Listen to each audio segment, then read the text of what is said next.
we cannot walk alone. And as we walk, we must make the pledge that we shall always march ahead. We cannot turn back. There are those who are asking the devotees of civil rights, when will you be satisfied? Well, we can never be satisfied as long as the Negro is the victim of the unspeakable horrors of police brutality. We can never be satisfied as long as our bodies, heavy with the fatigue of travel, cannot find lodging in the motels of the highways or hotels of the cities. We can never be satisfied as long as the Negro's basic mobility is from a smaller ghetto to a larger one. We can never be satisfied as long as our children are stripped of their adulthood and robbed of their dignity by signs stating for whites only. We cannot be satisfied as long as the Negro in Mississippi cannot vote and the Negro in New York believes that he has nothing for which to vote. No, we are not satisfied, and we will not be satisfied until justice rolls down like waters and righteousness like a mighty stream. I'm not unmindful that some of you have come here out of great trials and tribulation. Some of you have come fresh from narrow jail cells. Some of you have come from areas where your quest for freedom have left you battered by the storms of persecution and staggered by the winds of police brutality. You have been the veterans of creative suffering. So continue to work with a faith knowing that unearned suffering is redemptive. So go back to Mississippi. Go back to Alabama. Go back to South Carolina. Go back to Georgia. Go back to Louisiana. Go back to the slums and the ghettos of the northern cities, knowing that somehow this situation can and will be changed. So let us not wallow in the valley of despair. I say to you today, my friends, that even though we face the difficulties of the day and tomorrow, I still have a dream. It is a dream deeply rooted in the American dream.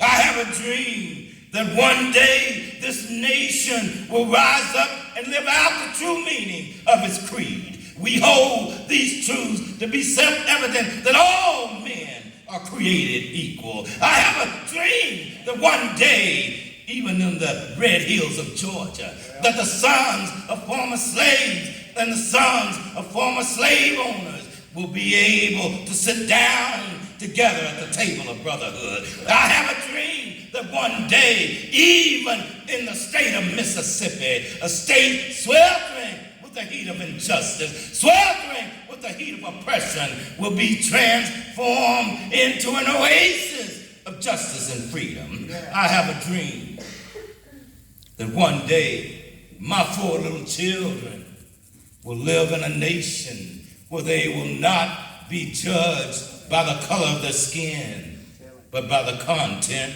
of their character. I have a dream.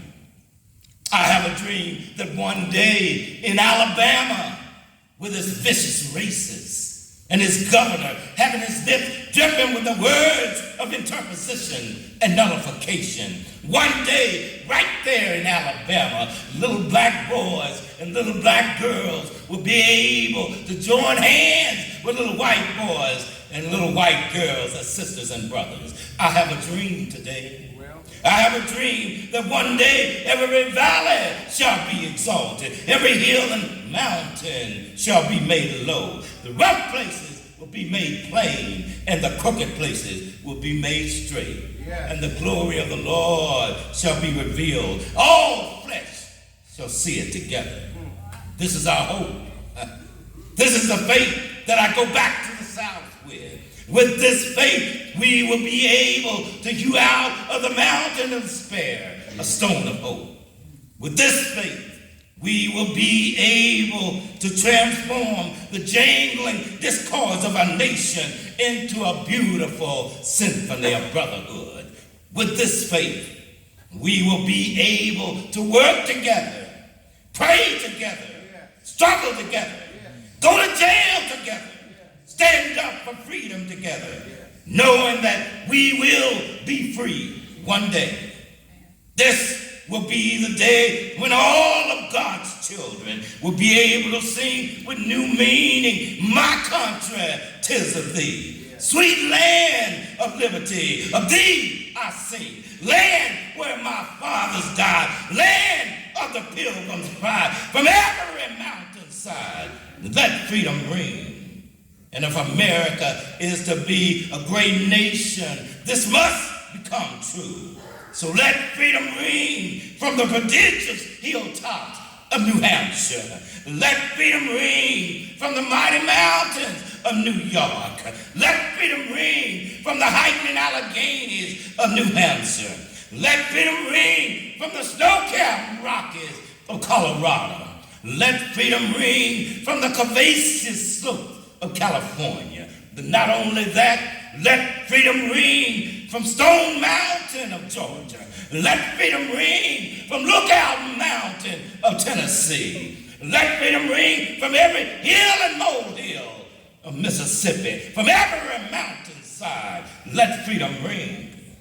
When we allow freedom to ring, when we let it ring from every city and every hamlet, from every state and every city, we will be able to speed up that day when all of God's children, black men and white men, Jews and Gentiles, Protestants and Catholics, will be able to join hands and sing in the words of that old Negro spiritual. Free at last, thank God Almighty, we're free at last.